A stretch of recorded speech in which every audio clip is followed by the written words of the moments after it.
Anoa, and her women's group. Is that a women's march? That's what I'm kind of hearing. Well, Or is it like an election thing? Yeah, I think I heard her stick it out the votes, but it's the organizers of the women's march.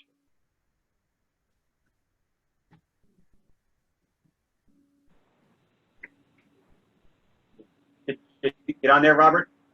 Still trying here. Okay. You thought I was bad. You thought I was bad last week. Someone's on. Hey, this is John Hepner, the 3141 number. Hey there, John. Hey, Chief.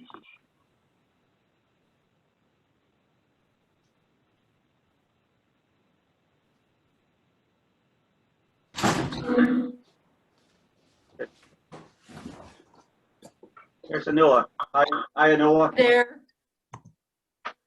Thanks for resending the link. I might have missed it, or. I'm wondering because on my computer I set up like an address book for specific groups. So I'm wondering if it went to the new Woodstock NY, because I added that to my contacts, so it might have went to that address. Okay. I still have to check that out, by the way.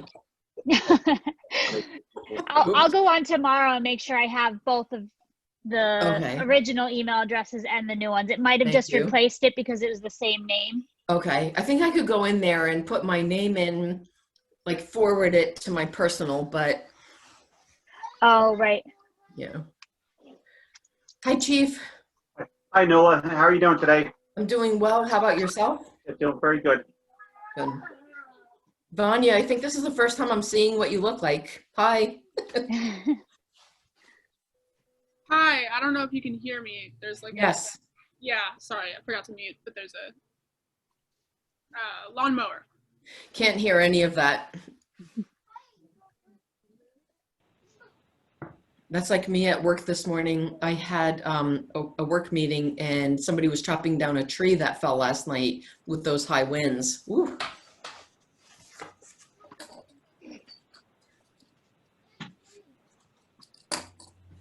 Hi there, Vanya. How are you? Very good. Yourself today? Yeah. I just got out of school, so. It's good to get back to see people, right? Out at school. Yeah. So Woodstock Day is doing one day in and one day out every day. So my group is in on Mondays and Wednesdays, and then the other group is in on Tuesdays and Thursdays, and then we have a half day on Fridays. So no one goes in. Very good then. One spot over. They can actually see it. I actually have another one of my officers here today, Sergeant Adam McGrath. Just know, how you doing? You can put a face to the name. Hi, nice to meet you.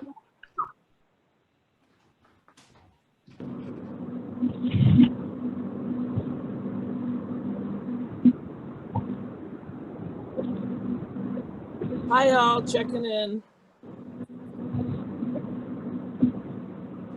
I don't get as good service when my video is on, so that's why I'm off, but I figured I'd say hi.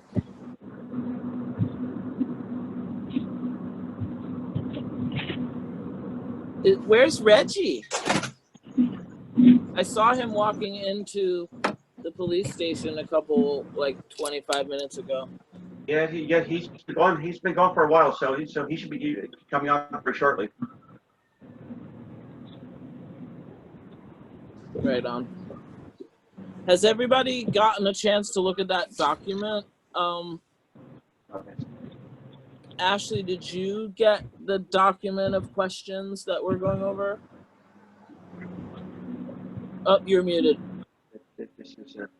Chief just sent it to me. I have it open now.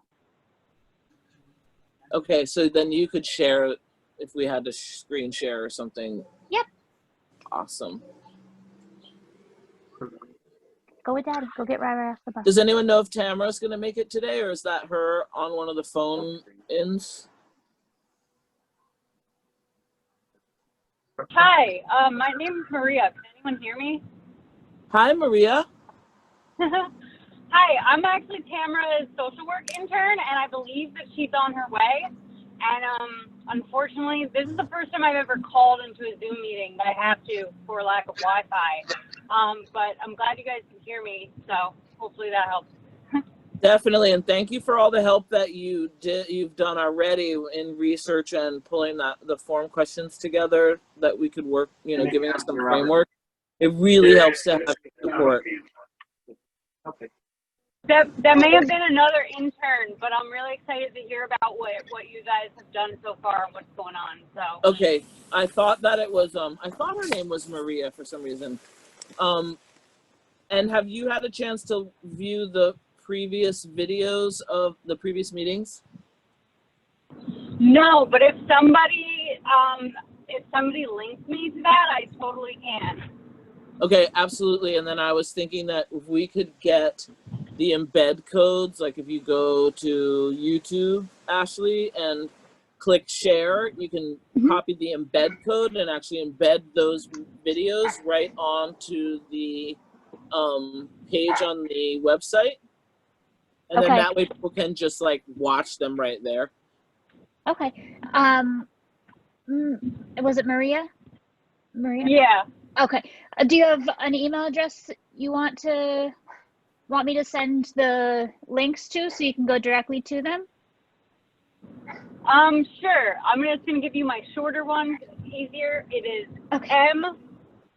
MLSCARAN@gmail.com. Okay. And if for whatever reason that doesn't go through, you can always feel free to email me to check in. It's info@woodstockny.org.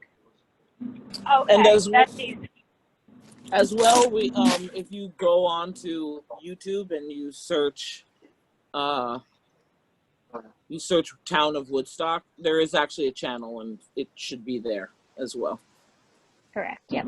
Okay. And you also mentioned a website. So do you guys have a website specific to this project? It's our town website. Woodstock website? Okay. Yeah, it's our town website. And then when you go on the left-hand side, there's options for pages. If you go to the boards and committees page, you'll find police reform and reinvention. All right, great. That's a great place to start. Thank you. Thank you both. You're welcome. Everybody. Hi, Reggie. Hey, Reggie. Hey, Rachel. Actually, do you know if Tam got the email? Because Bill said you sent the email, but I still didn't. Still didn't get one.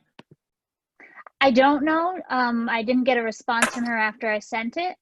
However, I was just saying to Anula, in my address book, I added those that got the Woodstock addresses. So it may not have gone to her family address. It may have gone to her new Woodstock one.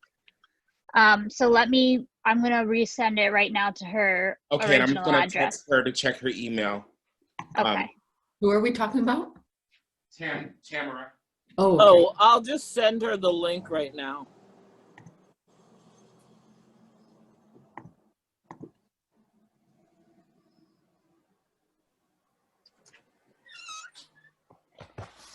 I just used the old link, right? It's the same. No, it's a new one every week. We don't use the same week to avoid people hacking. Oh, interesting. I wonder where I found the one I got because I felt like it was old. Okay, I just 7624. texted Tam, and she said she'd be here soon. Okay. Is John trying to get in? Do you know? 076. John's on the phone. He's on the phone. Okay, and Yeah, I'm but going he's to let Yeah, him I'm get here. into the survey. I'm sorry? Letting him into the survey. Okay. Is this the same one? Thank you. So, Jonathan, it should just be in your shared with you folder because I didn't send you a message with it. Okay, great. I'll get it now. Okay. Yeah, all set. Do you want to get started, Reggie? Yes. All right. So it's about 4:15. So what I'd like to do is spend the first 45 minutes to an hour discussing the survey, and then spend maybe the last half hour with the chief leading us through, just talking us through our budget to get an understanding of how our law enforcement department is funded. Or maybe some places where it's underfunded, right, Chief? Yes. Yeah. So everybody has a copy of the survey? Yeah, is everybody on mute or no? Everybody has a copy of Yes, it? I've got a copy of it. Is there a way to download this by any way, any chance so that we could make notes as we go through for ourselves? Yeah, you can do one of two things. You can either download it for yourself, or you could even comment on the side. Like if you click on the side of the document, it would allow you to do that. I don't see download. Okay, thank you. Yep, I got it. Okay, cool. You can download it. You can also comment right on it, which is actually very helpful within the document, because that allows people to see what your thoughts are. Right, and it's your own highlighted in a different color and all that. So you can highlight it in a different color, or you can just comment, right? So and then your name will be there. So let me see here where the available offline. Let me make sure. box with the It drop just changes. Okay, so you can basically what you do is you say, I'm looking here. It should actually allow me. This is very strange. Is this my document? Or is this What? a new document that was reshared? It I'm should be just the looking same to see- document. Yeah, it should be. So it should allow me, only those who have it can open the link. Editor, editor, editor. So you're all editors. I mean, I could make us all commenters. Mm-hmm. If you want to have it be like a comment, or it should be open comments, should be very simple. So I'm a little confused as to why it's not giving me the comment. Okay, Vanya, go ahead. box that has, if you're in the editing mode, it has like a little pencil in the top right corner next to your, I guess, little thing. And so if you click that, there's a drop down menu and it says suggesting, and then you can do comments like, There you go. Okay. And if you want to just highlight something, it's absolutely not difficult to, comment, make a change, make a color, pick a color at the top. Okay. Right. Okay, cool. Thank you. Yes, so good. Thank Whatever you. works. And it doesn't matter. We're working now, so if one wanted to hold that. So thank you, Rachel and Tam, for getting this going. Appreciate the time you spent getting it started. So first, in going through it, does anyone want to start off? And I'd like to try to keep our comments, we'll have a lot to talk about, but just to a couple of minutes so everybody gets a chance to be heard. Does anyone want to share their kind of initial thoughts about the survey? No one. Okay, I'll start. One thing I noticed, so a lot of really good questions. One thing that jumps out at me in the first section, there's some things like implicit bias training, which actually officers already receive, correct, Chief? And the de-escalation training. Yes. So I think those could come out because they're already receiving, as far as putting it out of the question, it's already something that our department is doing. So other departments, it's not something across the board, but it's something that Woodstock is currently doing.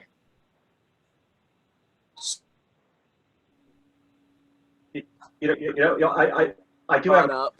Go ahead, Chief. Am I with you? Attorney, with the title, they're addressing systemic racism. I don't feel that we have an issue in our area here. It's just creating an issue by having that that title to that category. Thoughts about that? Who's having static, or is everybody? If everybody could unmute, As long as you don't have any kind of noise going on in your background. Hey, Robert. I do have kids and a dog running around, Oh so no, I'm it's gonna fine. stay No, that's muted. what I said. But No, I said if you Okay. if you don't have noise in the background, then that's fine. Okay. I'm gonna have to get off the phone for a bit. There's terrible static. Am I freezing or everyone? All seems okay. All right, you just on mute, Rachel and Vanya. Okay. Yes, I have a comment. Oh, go ahead, Vanya. there's a lawnmower. Sorry. Oh, Okay. okay. Go ahead, Pam. I've done some research into implicit bias training and what's effective and what's not. And I do know that in the county we do implicit bias training, and most of our police force in the county itself has access to the CIT training, and some of this has gone over. You know, I want to say this with a whole lot of respect. I don't think we go far enough in really looking at where our implicit bias sits. I don't think we understand it enough as a people, and how socialization shapes us from very early on, and is something that I would like to see us look into a little more deeply. So as far as the question goes, it doesn't have to be on the survey, because yes, the county does do that.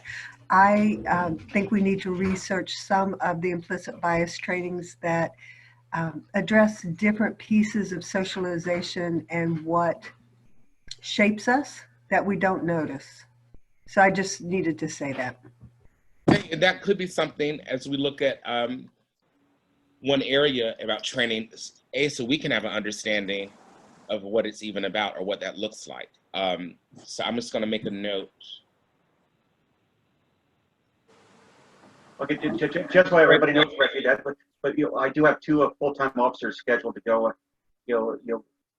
later this month to the CIT training, the crisis intervention training. Sure. It's a 2 40-hour block, training. So it's 2 of our full-time officers, and it's and it's actually younger officers. So I want to send everybody, but it just takes us time.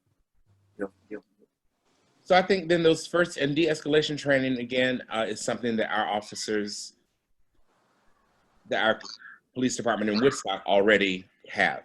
So is everyone comfortable with us saying we can maybe pull those 2 off? No. Let's hear. So yes and no. Mm-hmm. So one of the things that as I looked at this again is that what I think it might be necessary for the community is to have a little context.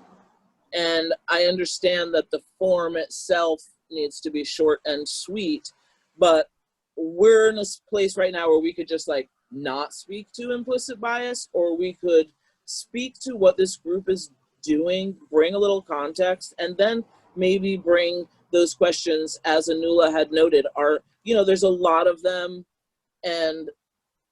And so there are things like, as we take implicit bias, the CIT training, I think it might be important to let people know that that's already in motion. Rather than take it off the document, we actually might take a little time to ask people to look at the previous,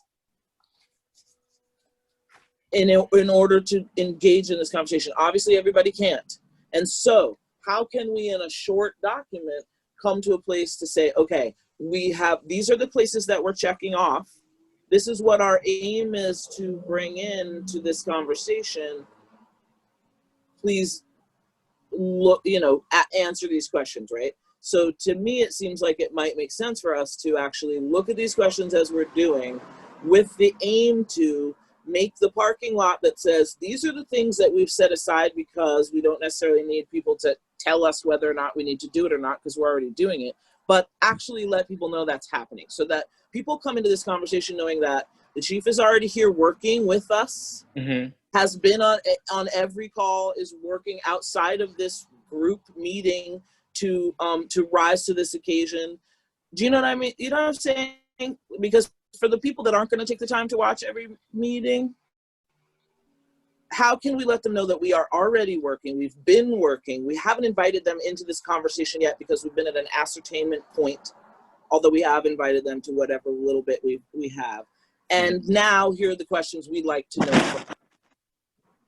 And so I wonder if that could going be through this something that's list- part of education about what, like kind of touching on what Tam was saying. I mean, she'd like to look further into what that is, but I think that is something as far as education for the public that can come separately from this survey. Because honestly, like some I people feel even like know prior what to- hold on a second, please. Some people won't even know what implicit bias training is. Of course. And this survey is not, we're not gonna, have a paragraph explaining. Understood. But Yeah. what I'm saying that we should explain what implicit bias is. What I'm saying is that if we contextualize this aside from there's a group and we've been asked, because we're that top framework right there is almost directly from the governor's request, right? Mm-hmm. And so as we ask people to come into this conversation, of course, some of them are going to come in already going, well, there's an officer who, or whatever story they have in their mind. But if we contextualize the invitation to a place that says, we're here, these are the people, we've contextualized it on the top, we can shorten that and shorten some of these questions that we know we're pulling out as we go through the rest of this. And that's what I'm asking us to think about that framework as we do this, because to just take out implicit bias and take out all of that and say, do we think what? What are we asking these people without telling them what we're doing? In short, sweet context. I can be wrong. I'm not attached, but I think it's important. I think so everybody's right? That's the thing. It's just how are we going to organize this in a way where we can proceed with getting the survey out, educate the public with what is in place and what needs to be in place, and third, take action as a group that could lead to other groups forming and building on this, right? Because I think we're all in agreement that's what I'm hearing is we're all in agreement about that. So some initial thoughts. As far as educating people with what we're doing, we ourselves should be educated and informed. So what is the CIT training? And, maybe some key highlights and also some other police training that I know the HRC kind of set in on some of it, and it's pretty extensive. Are there gaps, right? So we could kind of look at, all right, here's what we're doing today before we look at what we want to do tomorrow. As far as the education, I love the idea of us getting some training. I don't know, there are some folks in Ulster County who have done this or are willing to work with us to put that together. And so can we get trained, the police trained, and then offer that to our community? So maybe look at education, Reggie, as you suggested, in these categories of us first. We could fine tune it. Is there anything for the police department? Yes or no? I don't know. I don't know what that looks like. And then what can we open up to the broader community for those who are really interested in this? And we want to build this awareness. And then third, I think that the Human Rights Commission can partner up with either another group that forms from here or some private group that might really want to take the ball and run with this community portion. And so what that would do is it will help in many ways by bringing town resources to the table to support that endeavor. So I guess I'm looking at this issue of systemic racism as, can we say we're going to address, like we have education as one leg, how do we partner up with the Human Rights Commission with another leg? And third, I guess we do have to look at, is there a general question that goes on the survey, right? Because we need the survey to go out. So is there one encompassing question where we define what it is, and then we say, how do you feel about it? Something like that. Okay, did I go through that really fast? Like 2/3 of it is in my brain. It's a matter of trying to get it out now. Is there one question that defines this? Because it is important, right? And with the some explanation, I really like that because many people don't know what it is. Mm-hmm. So, right, so can we summarize it and offer a general question as a suggestion to move it forward and not just totally get rid of it, but we move it forward. Mm-hmm. Vanya? I have a question about how we can maybe make all of these questions one thing. Like, for instance, if we just said, do you think that the Woodstock Police Department needs to reform its training? If so, what specifically? And then you type something in. Yeah, but here's the thing, you know, people don't even know what the training is. And so to say, you know, we don't know what the training is. We haven't seen the training. Like when you talk about current qualifications, folks don't even know what those qualifications are. So part of it is educating not only ourselves, but educating the public. So you can't say you don't like the training, you know, or you don't think it's adequate necessarily if you haven't really experienced the training, right? So that's it. Go ahead, Tam. I'm sorry. I just wanted to provide some context to how we came up with these questions. Gina, who attended our meeting last week, did some research on other communities and the kind of questions they were pulling together. And then she also, because she attended last week, listened to the concerns of all of us and tried to weave some questions around that in as well. Gina's not attached. I'm not attached. I heard Rachel say she's not attached to any of these. We just put it all together, and we can jettison whatever we want from this original document and survey to make it shorter, to take out whole categories that we don't feel should be part of the initial survey. Sure. And when Rachel and I worked on the narrative for the top, we did lift things right from the governor's mandate. So the kind of language we used came from there to try to set a context for our original survey. We recognize that it's way too long, and I left everything in, and Rachel and I talked about them because we didn't want to make that decision on our own. So I think going through them and getting rid of whatever we don't need for our initial survey is fine. That's the plan. And again, I appreciate even having this to start with, because it does give us somewhere to start. So, and thank you, Gina. When you talk to her, we definitely appreciate it. Where were we? Vanya? You there? Yes, sir. I kind of lost the last thing that you said. I'm sorry. I was just saying that, like, I agree that we don't really know what the training is, but I think that it would make it easier to answer if you simply asked, do you feel that something needs to change? If so, what? Right, well, which is what Anula sent us in the human rights, kind of the questions that ask people, and they give an answer. Instead of saying, you know, something that's kind of more of a leading question, it just opens it up and says, what do you think? Would you like to see improved? What do you think is working well? Hearing that feedback also. So I really do like the open-ended questions that really, as opposed to, I mean, I liked some of the strongly disagree. And honestly, when you think about even those first two questions, if someone disagrees that implicit bias training is important, that doesn't mean we're not going to stop doing it. So honestly, even asking the question, I don't know, I don't want to say it doesn't matter, but if if people say, oh, I don't like that, we're not going to stop doing the implicit bias training.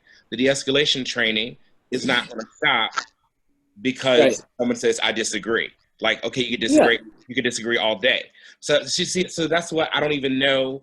I agree. Question, like, it's not going to stop the training from happening. Right, but that's sort of why, if we do go down this list right now, okay, so we're looking at implicit bias training. We don't need to do that. We have it. So make note this. And once we come down to implicit bias training, the CIT, de-escalation, all of those things, then we have a sentence that says, our chief has been, prior to this call, right, working to develop more communication, opportunities and avenues, whatever. They are and also working to include work around bias, implicit bias, de-escalation, blah, blah, blah. We are also looking at the budget, and we are coming to find that many of the issues that are falling within the chief and our police department's laps are actually replicating systemic replications of systemic issues that are farther and wider out within our system. And we will be needing to take the issues that are coming up for us, put them into places that we will be able to further mitigate replication of harm that we are identifying in this conversation. Boom. Now, when we ask people to go through these questions, however they turn out and whatever they may be, they are armed with the understanding that we're not just sitting here trying to check off some boxes. And that's all that I'm saying about how we go through this list right now is like, we have like categories that are very clear that are right here. And so we can ask a couple of questions. How do you feel we're doing in this department? Here's a paragraph spot for you to answer that question. Here's how you feel we're doing in this department. Here's a paragraph. But in the top, we've already said, by the way, these are the places we're working. And if you'd like to learn more, here's how you can find out. Boom. And then that document becomes something that not only asks what the community needs, but gives them a little bit of understanding about what we're doing and what's already being done and what might not actually be mandated about what the chief is already doing. Because I think that's an important thing to bring into the conversation. Some of this conversation is not about mandate. Am I making sense? Yeah, I mean, I guess where I'm stuck on is the survey being a vehicle for education. Does that make sense? You're stuck on what? I said what I'm really thinking is like, I'm not seeing this survey as a vehicle for education. I see the work that we can we're do. not trying to educate them. You wait till you get the list that I'm compiling right now. People want to educate themselves. We are about to hand them plenty of opportunity. What I'm saying to you is that first big paragraph can be condensed into a little bit of context about what we're doing, which will allow us to pull out many of these questions and hone it down in a simple way. Doesn't seem to not make tons of sense to me, but again, do it how you want. But this is what I'm offering, is that part of this obtaining of information about what the community needs is in that same place where I'm super intense and I want to like go right in and dig and I'm a radical, right? Like there's also the place where people are going to be asking these questions from all kinds of different places. And if they don't know what we're actually doing, I sat in that Ulster County meeting, right? You saw how that was coming down. People had way too many questions. How can we take the top of this survey to say, hey, this is the context of what we're doing and why we're asking you these questions and where we're moving with this committee. Here's the questions we're asking you. Here's where you can go learn more. Stay in the conversation with us. Here's the places that that you'll be able to find more information. For the web people, as far as the people that are going to get it, however we get it out there, yeah, but the context, we don't need to waste all this time on that space in this document on like just bleh. Like let's actually get people to where they're asking a question with enough information that they're not just coming in trying to say, hey, the chief's a racist and all of our police are racist, and whatever bias they're already coming in with themselves. Okay. You know, like I think that's important. Does anybody else see that? I just wrote a little quick paragraph in the document if anybody wants to get an idea of where I'm trying to go. Anyone? I do want to say that I don't know that people will educate themselves on this after reading this or answering the survey. I don't know that we can assume that they will, and I do think that after someone answers the survey, maybe we want to link them to some information and like show them not only what we're doing, what we plan on doing, but what other communities have done and kind of like the effects of that. And I kind of see what our end result, hopefully, is that we've taken the time to educate ourselves throughout this process, right? As we're looking at our town and policies and the way, and our law enforcement system here, that we get that education and that part of what we present to the town board and really to the town, larger town, as a whole, is like, here's what we learned. Here are our recommendations. Here are our thoughts. I mean, but we're not there yet. I just like to say, Reggie, that, our training, once a police officer, gets out of the police academy, their education continues on throughout their entire career as new courses become available. And with limited manpower, we send as many people as we can, whether it's here locally or up to Albany, or south of us in another county.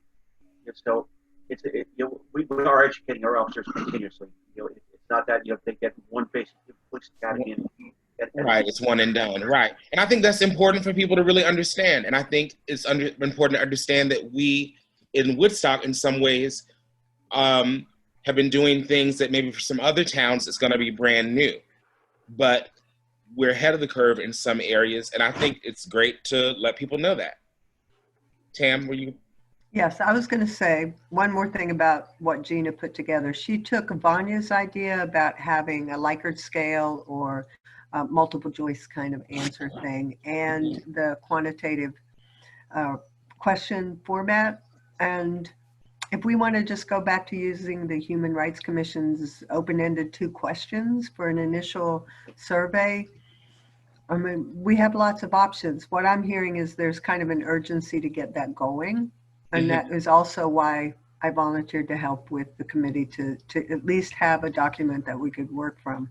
Yes. So for me, focusing right down onto at the first survey, what it needs to accomplish and how best to do that is where I'd like to see the conversation go. I'm not sure how to direct it there or how to keep it focused on that, or even what that is for a basic first-time survey for this purpose. I've read through the document a few times. It doesn't have a lot of info on the survey. And some places do it one way, some another, and if we could just agree on something simple that we can get out soon, I think that would help us to move forward, and other avenues of directions would come from that. Right, because once we hear feedback from the public, that will help inform us also. Yeah. Right, so we can sit here as a committee and say this, this, and this, which all be valid, but then hear from the public this one major thing or two, a few things that we really need to focus on. So that education for is going to be important in that feedback. I'm just concerned that if we just have 2 open-ended questions, that the information we get back is going to be really unmanageable and not provide us with any more clarity than we have. Yes. I agree. I agree with that also. And I think we can have both. It doesn't have to be just the 2 questions, that we can keep some of these in, that it can be a place for people to actually write out their own thoughts and to also respond like with the scale that we have here, which I prefer to do that. I mean, it's almost like a 1, 2, 3, 4, but it's similar, strongly agree, disagree. So let's keep moving through. Current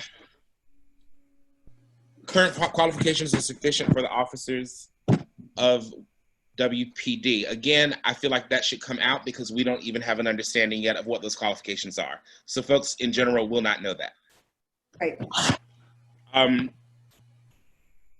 Nonviolent situations. Chief, I was talking with the chief about this earlier. Nonviolent situations should be handled by the WPD.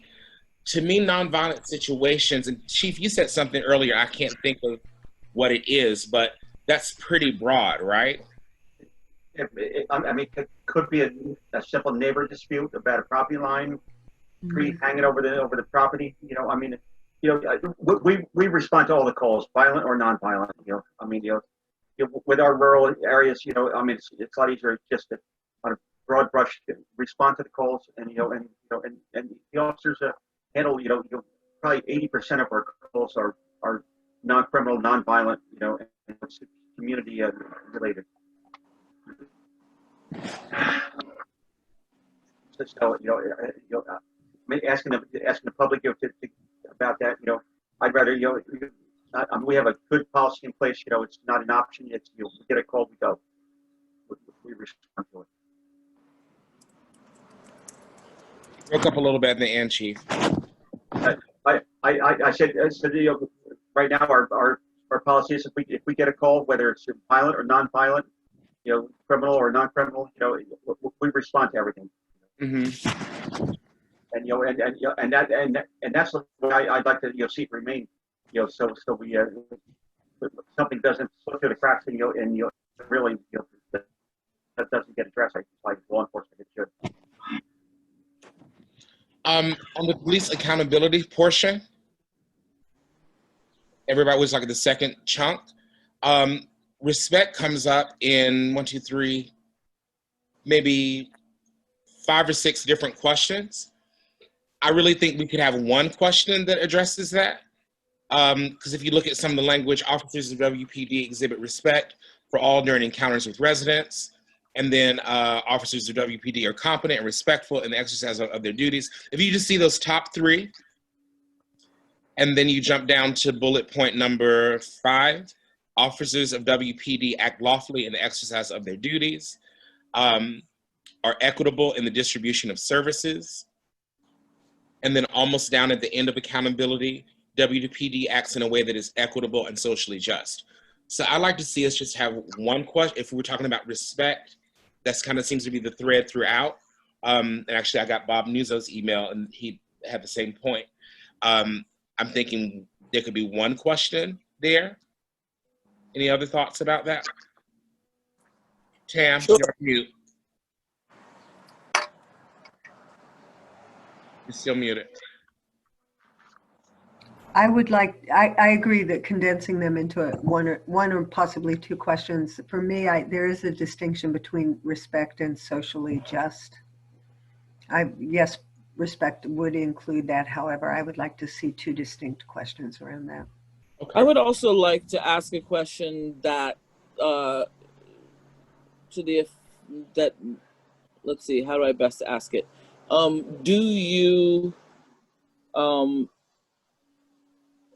I'd like to ask specifically about power dynamics, right?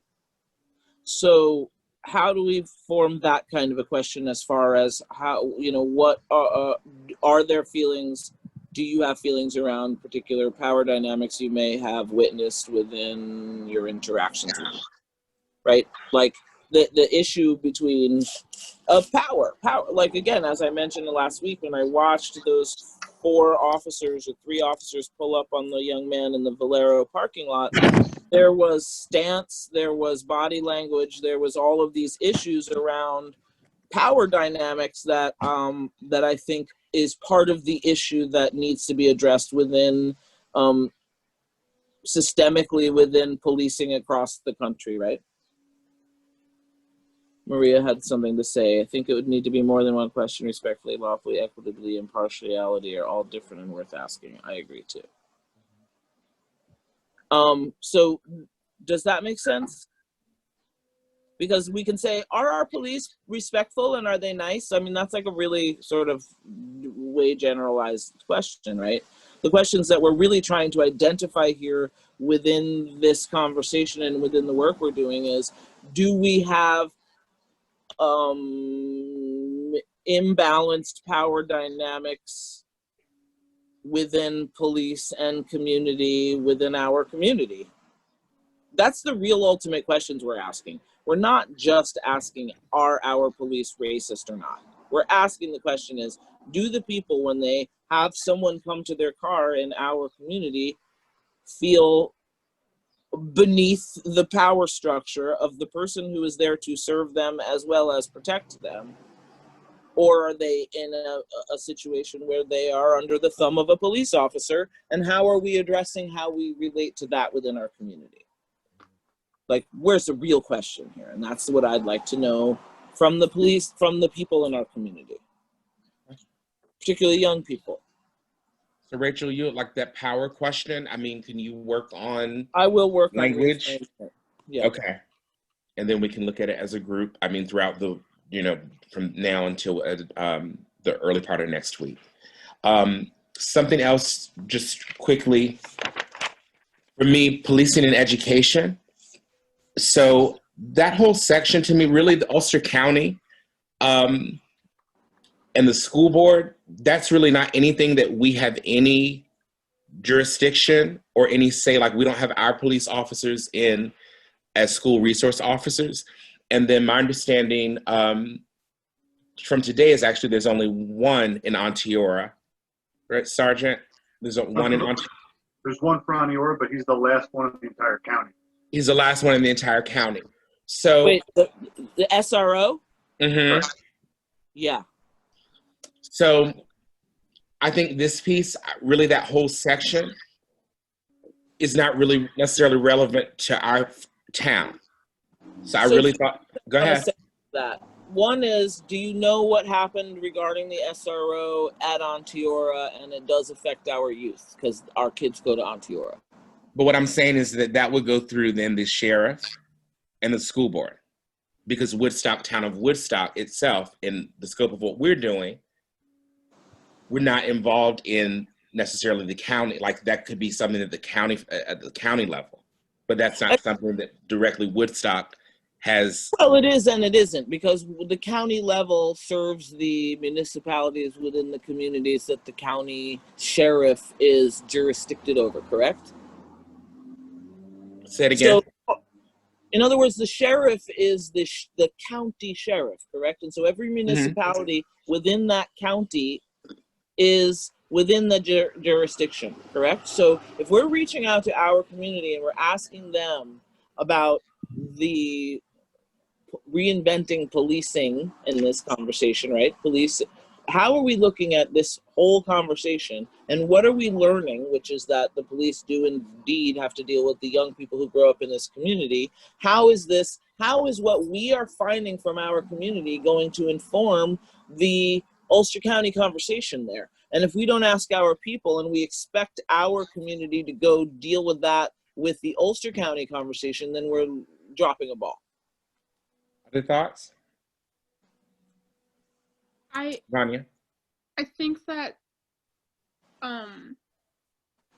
given all of that, like even with all of that, I don't know. I think that Woodstock is in the Onteora school district, but Onteora is not in the Woodstock district. So I don't know that we have any say over that. We don't have say. This is us asking our community how they're feeling within their community regarding our local police and regarding the conversation around this wider conversation. Got it. Sorry. So to me, as we're asking these questions and as they do come up, and it is a big one, and there is a conversation and some young people who will be very good at informing us on that. And we can then, yes, say, let's just get them to bring it to the conversation, or we can put it out there, because again, a lot of our young people are informing their conversation and their feelings and their dynamics with our local Woodstock police based on how they're feeling there. So again, we don't have to ask 50 million questions, but if we are caring about the young people and how they relate to our police officers in Woodstock, we need to know how they're being taught to relate to police officers.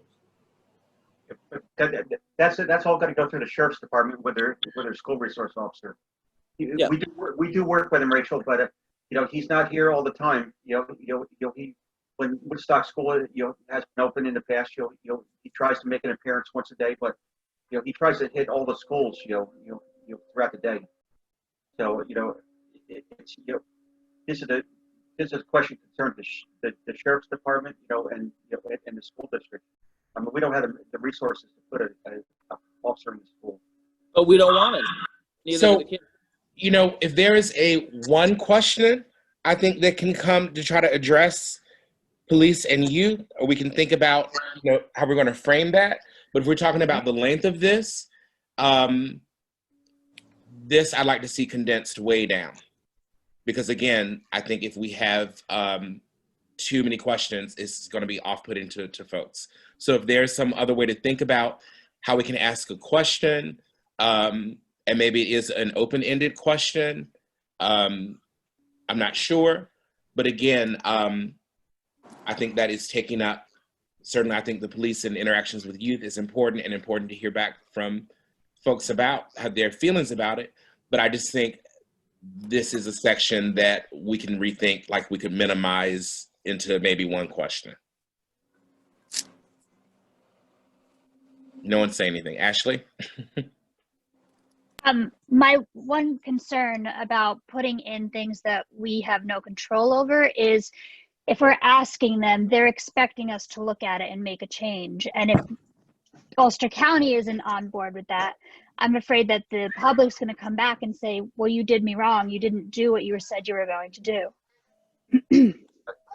Yeah, well, I agree with I you. don't think that's necessarily how we should frame anything, because we're not actually going to be able to do anything. So yes, you're absolutely right.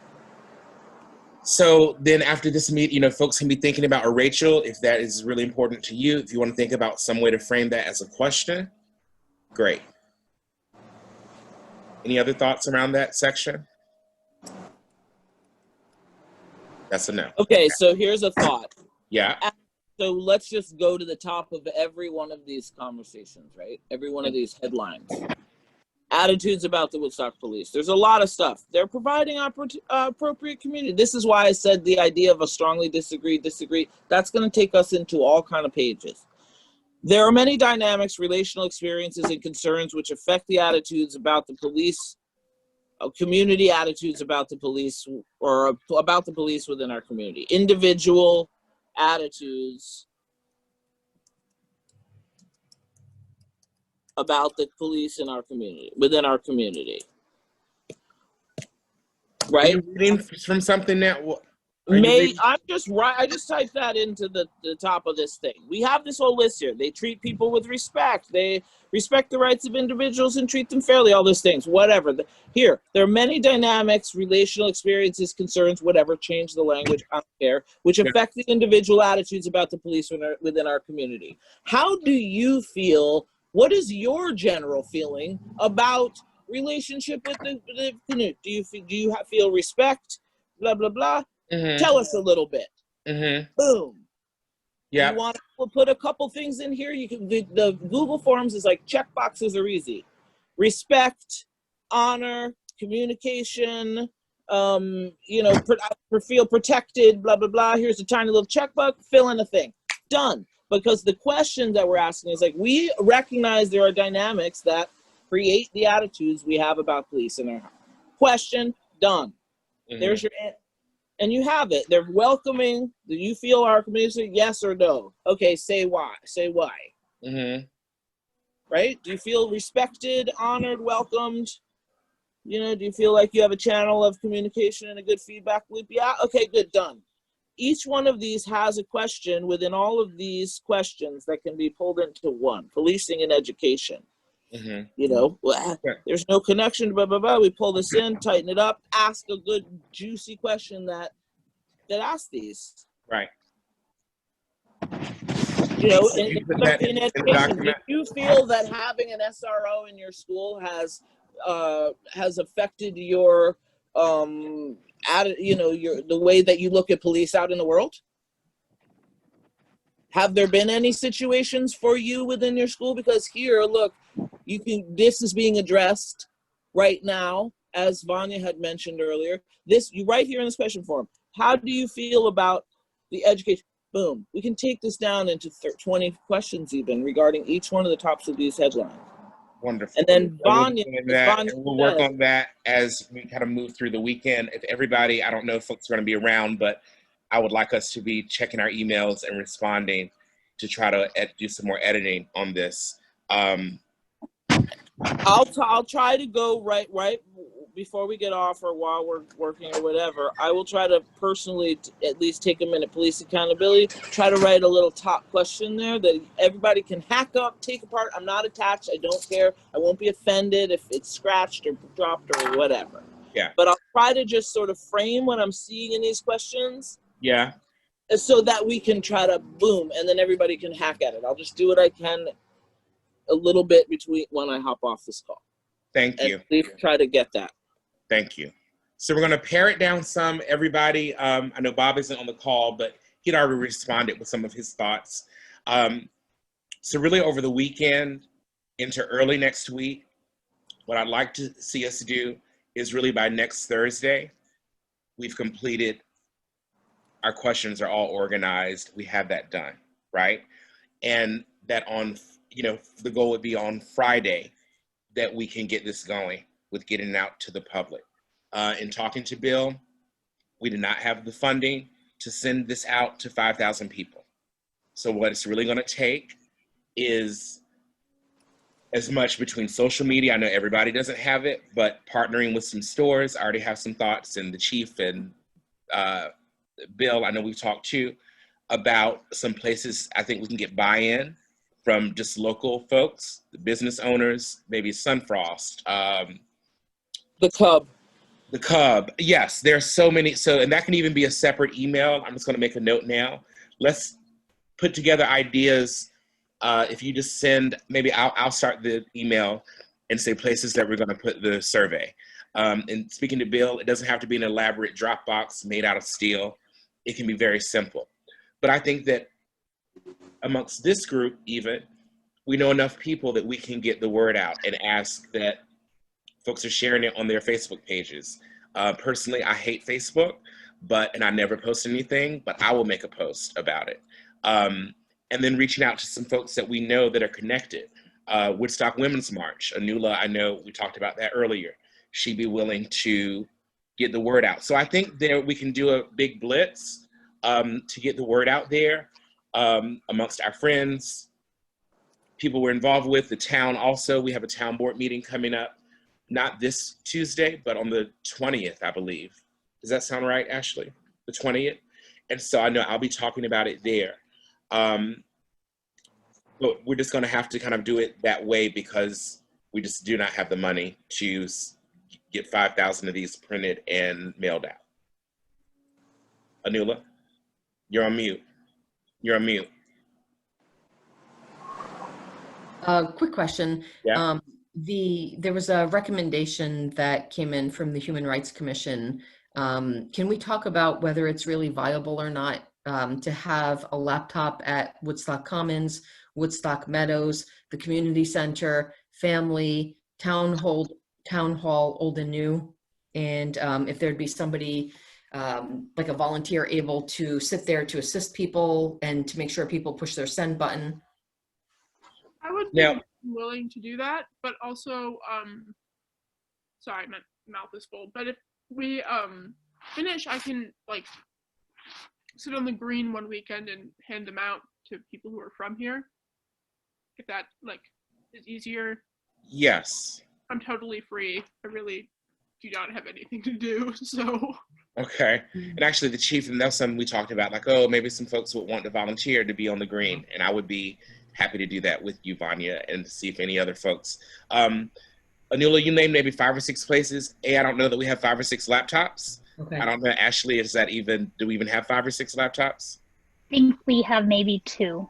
The rest of our computers are desktops for the employees. Can we alternate times at different locations? So our goal is basically to make this accessible to people at these locations. Doesn't have to all be at the same time or on the same day. Mm-hmm. And family can provide their own, and we will have to set scheduled times for people with appointments for them to come in, and we could work on that. So we could have one available at family. Okay, so thank you. That would be awesome, right? And then with the 2 that the town has, we could set them up at 1 or 2 locations and then set them up somewhere else the next day in order to make this accessible to folks around town. So Anula, how about this? You and I will work together on thinking about, I mean, certainly other folks can have feedback or input around that, but we can look at that and making sure it's in places and access. And we'll work with Ashley, because obviously as far as the laptops. So. Okay. They also, I mean, I'm in the office Monday through Friday from at least 10 to 4. So I could always have a laptop available in the office during the week. Right. And then on the weekends is when we would rotate out where they would be with a volunteer. Okay. Yes. And working with the library to maybe set aside a computer for specific hours where people come in and can use it that way. Yeah, that's great. Did they reopen yet? I'm not sure if they are. Okay. Yeah. I know they weren't a couple weeks ago. So, okay. And even thinking about our, the information that, the library is a great spot. And that's great that you're already connected with them. So I think we can, do the best we can to get the word out there. What I'd like to see us do really is have this ready to go by next Friday, to give folks 2 weeks to respond to, respond back to us. And by November 1st, I don't have my calendar in front of me, but around the 1st, that first part that we're collecting it, we have them all in, and that we start to look at the information that we've gathered. I think that's I great. think that's a Sunday.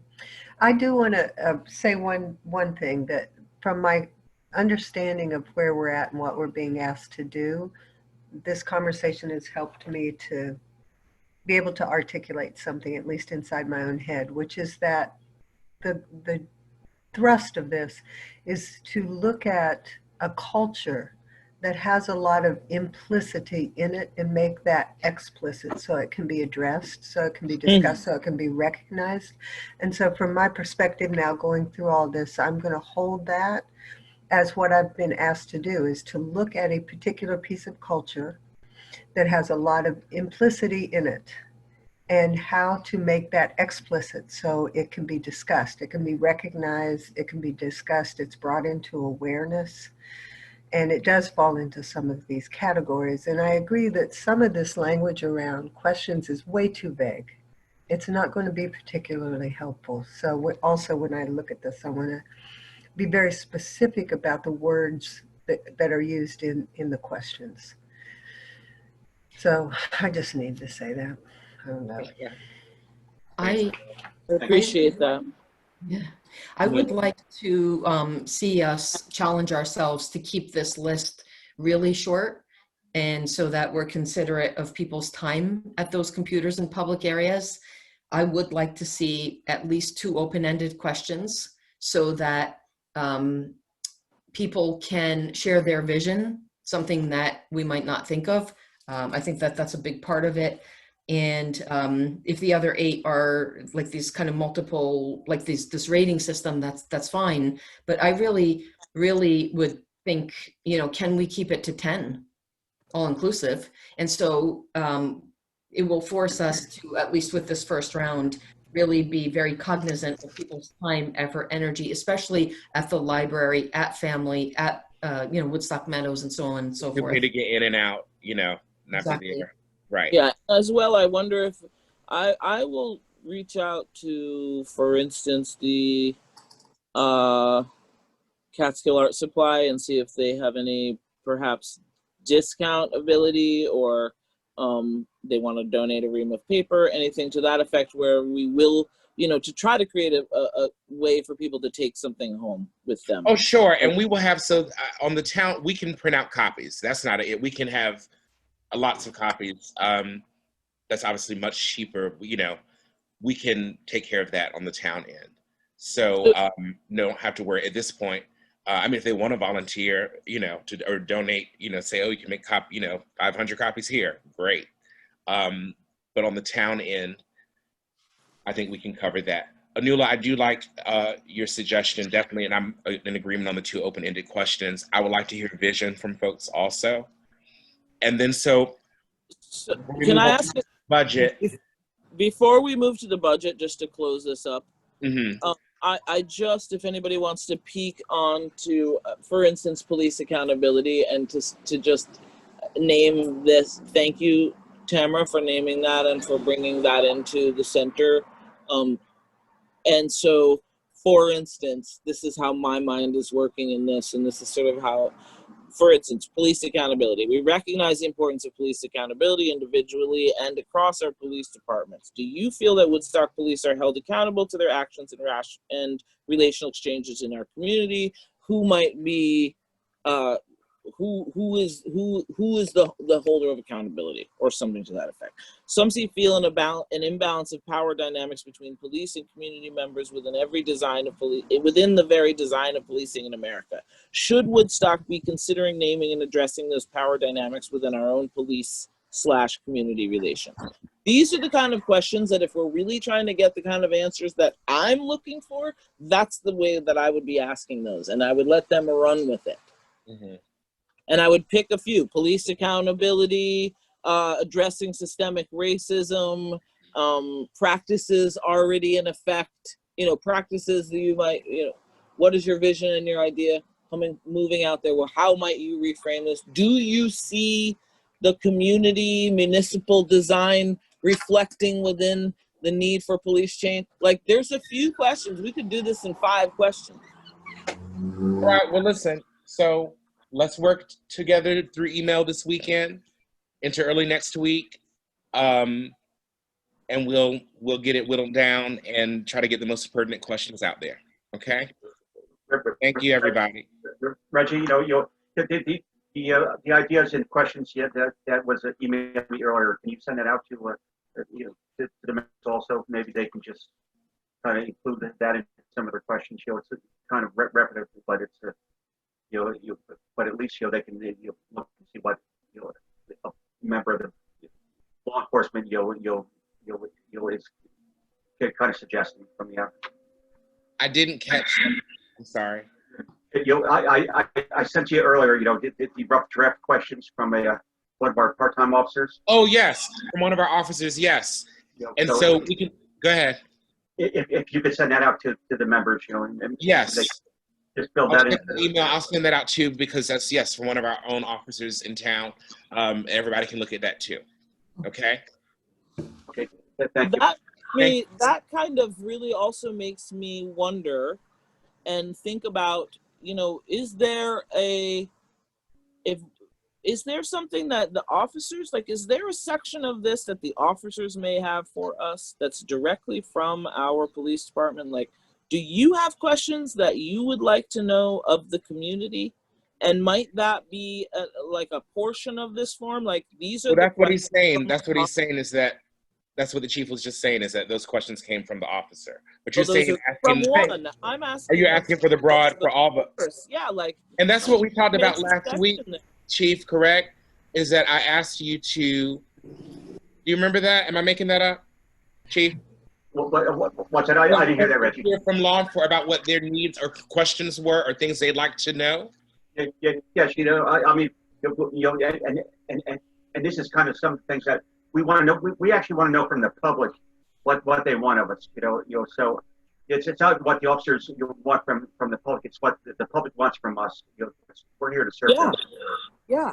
So that's what I'm saying. I wonder if you, I'm very looking forward to looking at that particular, the document that Reggie will send, but I wonder if you might in this time also, Chief, like, ask of your force or together come up with that one question, like the final question, like, and then just straight from our force, we really would like to know what it is you need from us in your words. I think that might be a really nice way to close that question. I think the feedback from the public, Rachel, is certainly going to answer that question for the officers. Of course, I understand. I'm just saying that, here we are crafting this whole conversation and putting it all out there as a committee. And, does the force, and maybe you don't, but it might be nice to have that question. The force would like to know, we're here for you. Here's a little paragraph of whatever it is you might want to say. And what would you like as a send off? I think that, consider that. I'm not trying to put you on the, on the spot. I'm actually with Sergeant McGrath, Rachel. So he'll ask the members if there's anything that they would like to. We're due for a meeting soon anyway, so we can get together with everybody. Okay, that would be great. Thank you. All right, Chief. You want to talk to us about to help us understand our budget? I've got to pull mine.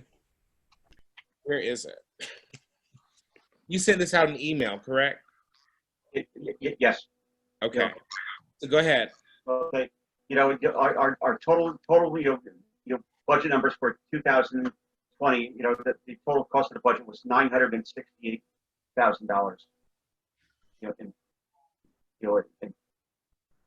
$968,474. So when you break it down, I mean, does everybody have the copy of the budget, or do you just want me to read down through it? I don't, but I'm looking for it. Did you send it to us, or did Ashley send it to us? I sent it to you. It should be with with our yearly activity. It was in that same email with attachment with the yearly activity for 2019 and 2020 to date.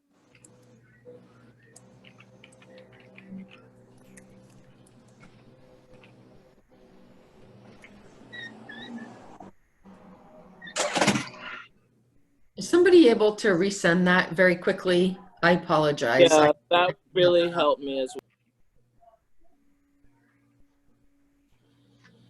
Somehow I can't search my on email right at this moment. Did you want me to just share it on my screen so y'all can see it? Awesome. Thank you. You have it, Ashley? Yeah, I'm going to share it. Okay. Oh, great. There we go. Can you guys see it okay? Yep. Yes, Okay. thank you.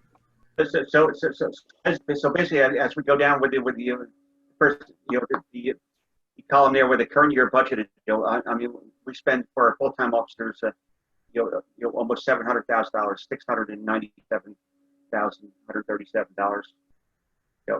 And then we allow $76,687 for overtime for them, which this past year, the overtime hasn't been used because it's all the details.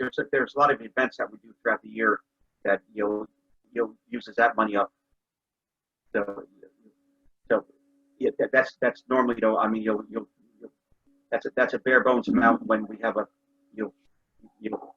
committee that's up and active with all their events that goes on from January to December. And and our part-time officers they basically that $90,000 for them is that is what covers full-timers taking off for vacation, personal time, sick time, comp time, and also when we special details and we need those additional officers out on the street. And that's again that's an amount that I mean there's normally nothing extra in there. I mean it's normally always used right there. Then when you go down to the next, the 207C is that's if $2,000 allowed for an officer if one gets injured on on the job, and that's again that's a bare bones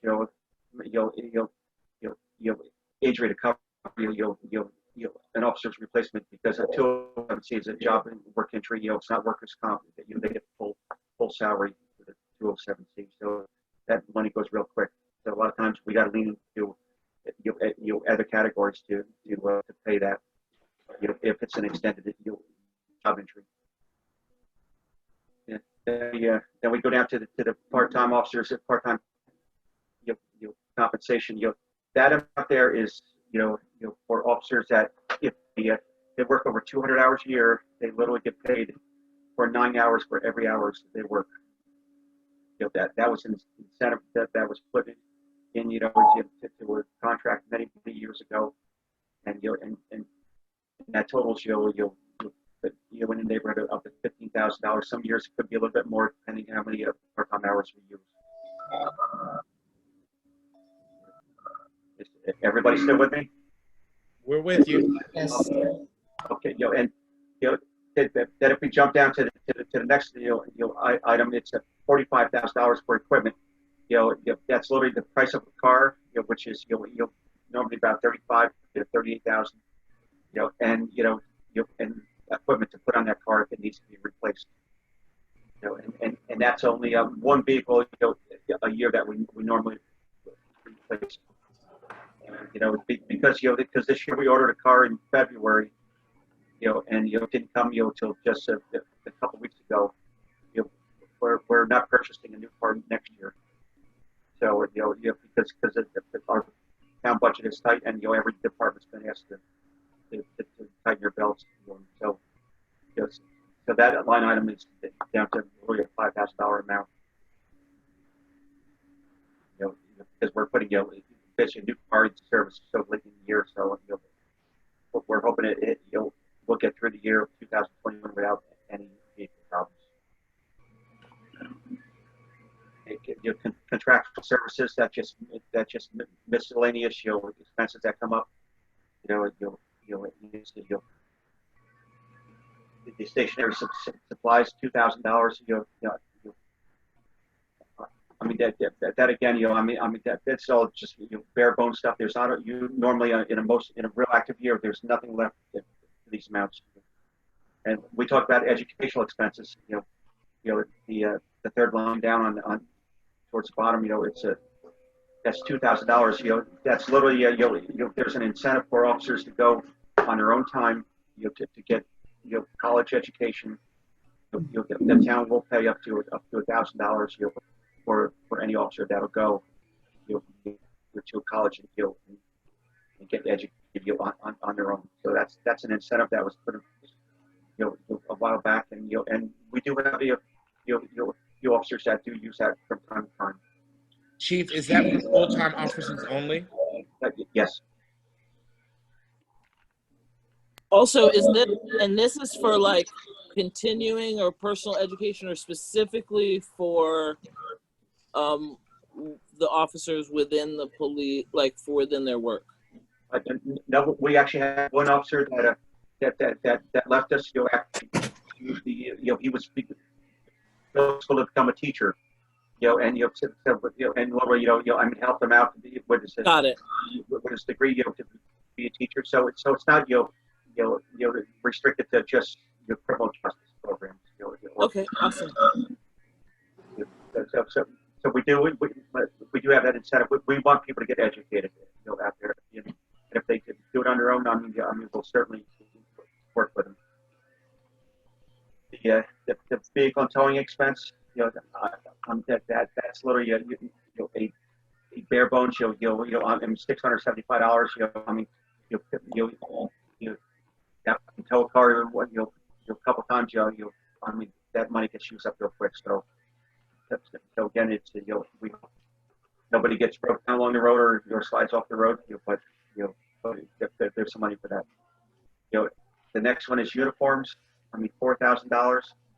You look, I mean, there's still quite a bit of money there, but it's because we normally go and have to buy bulletproof vests for officers, uniforms. I try to recycle uniforms as much as possible.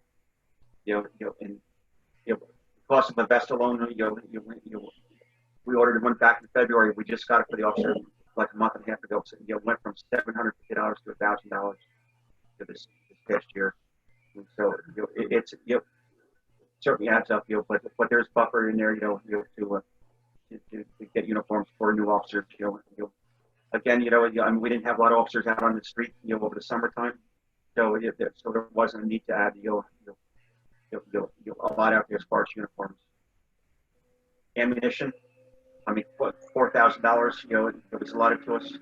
I mean, if you look at it, we have a balance of $24.69, but we just ordered ammunition for $1,500, so that lowers it down. And if you have to buy flares for the winter time coming up, that's that doesn't leave us a lot of extra, but it certainly it gets us through. Equipment rental, that is basically the big cost of that is our is our police radios, and for the cars, portable radios, and for our radios that we can dispatch. That's like a $23,000 cost right there alone. There's a little bit of money in there for telephone costs for officers. The sergeants get a cell phone, get reimbursed for for their cell phones, and also our detector. The next line down, equipment maintenance. That's just I mean breakdowns. Our fingerprint machine in our processing room was pulled off the counter, smashed by one of our persons that was arrested earlier this year. But luckily, the Department of Criminal Justice, managed to fix it, and didn't cost us a dime, but it was going to be rather expensive to replace. If we had to pay for it, so that's what we use the maintenance line for. And gasoline, that's taken out of the general line budget now, from the town.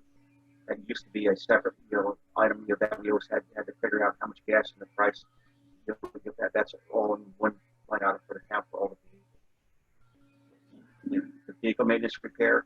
The same thing. That's the you'll see all zeros there for for that, along with the tires and tubes. That's all into one line item for which supervisor, little, you know, controls that for all the town vehicles.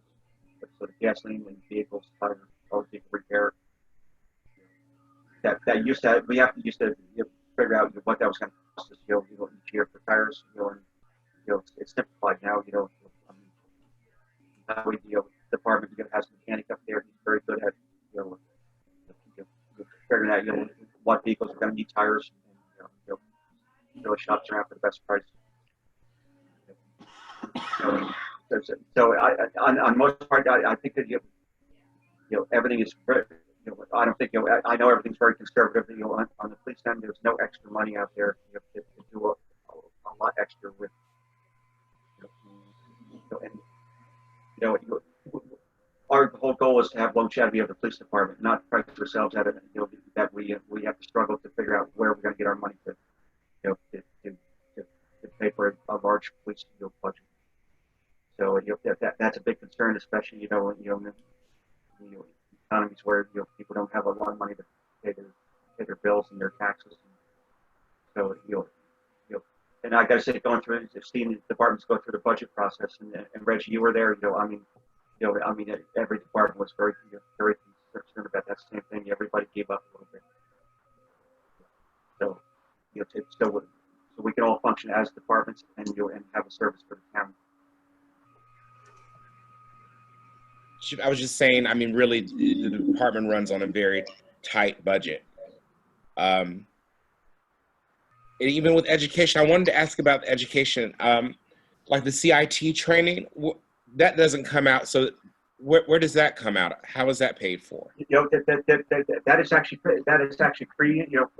There's no cost other than the officers and your hours. That they go. So right. So we're very fortunate. The county, and actually some of these programs we go through, tomorrow, Family Woodstock also helps us out too. They put on classes and it doesn't cost us nothing to go to them, other than the officers' wage. Did you say Family Woodstock does trainings for officers? Yeah, they certainly participate in in training throughout the year at different times. Okay. Any other questions for the chief before we wrap up? I'm going to take that as a no. It's a complete silence. So before we wrap up, and we're actually going to end maybe 3 minutes early. Look at that today. That's an accomplishment. When we talked about limiting the number of questions to maybe 10, I actually like the idea of folks choosing their top ones.